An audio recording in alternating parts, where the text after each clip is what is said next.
Selamat pagi sahabat Alkitab yang terkasih. Marilah kita awali hari ini dengan melakukan perenungan akan firman Tuhan.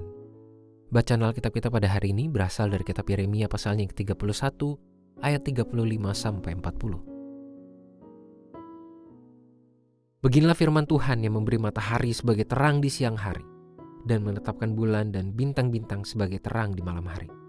Ia mengacau balau laut sehingga gelombang-gelombangnya menggelora. Tuhan semesta alam namanya. Sesungguhnya seperti ketetapan-ketetapan ini tidak akan beralih dari hadapanku. Demikianlah firman Tuhan. Begitu jugalah keturunan Israel tidak akan berhenti menjadi bangsa di hadapanku sepanjang masa. Beginilah firman Tuhan. Sesungguhnya seperti langit di atas tidak terukur dan dasar-dasar bumi di bawah tidak terselidiki, begitu jugalah aku tidak akan menolak segala keturunan Israel, karena segala yang mereka lakukan, demikianlah firman Tuhan. Sesungguhnya waktunya akan datang, demikianlah firman Tuhan, bahwa kota itu akan dibangun kembali bagi Tuhan dari menara Hananeel sampai pintu gerbang sudut. Tali pengukur itu akan merentang terus sampai ke Bukit Gareb, lalu membelok ke Goa.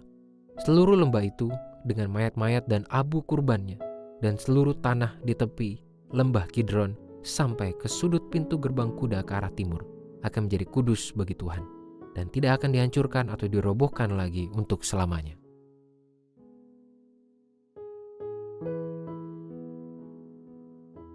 Tuhan tidak membiarkan masa depan umatnya terputus, sekalipun mereka melakukan dosa di hadapannya.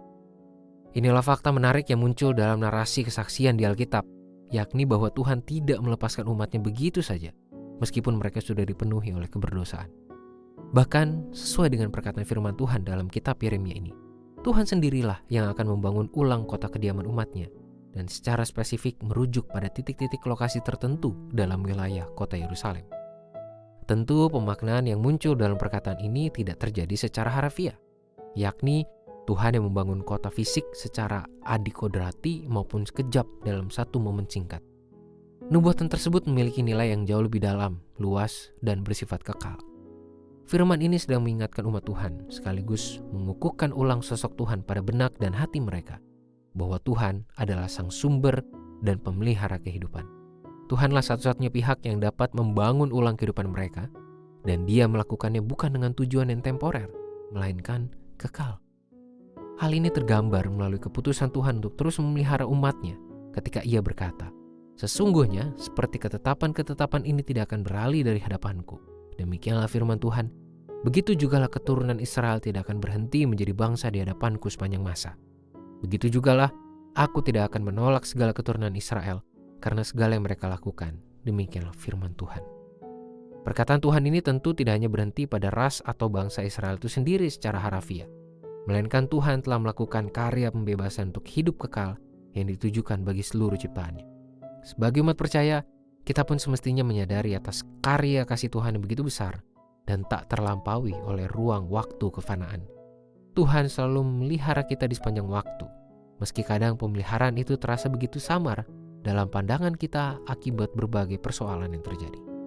Tuhan selalu memberikan pertolongan di segala kondisi, meski kadang kita terlena oleh berbagai keresahan yang terlalu kuat kita rasakan.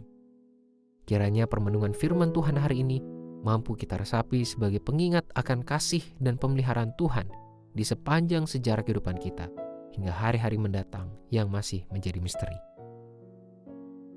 Marilah kita berdoa. Tuhan, kami berterima kasih atas karya kasih Tuhan yang melampaui ruang dan waktu yang bersifat fana. Sesungguhnya tindakan-Mu, cinta kasih-Mu bersifat kekal dan berdampak begitu nyata dalam kehidupan kami. Tolong kami Tuhan untuk menyadarinya, mengalaminya dengan penuh rasa syukur, dan menikmatinya dengan penuh tanggung jawab menjadi umat yang setia, serta menjadi terang dan garam dari Tuhan. Hanya dalam nama Tuhan Yesus Kristus kami berdoa dan menyerahkan kehidupan kami. Amin.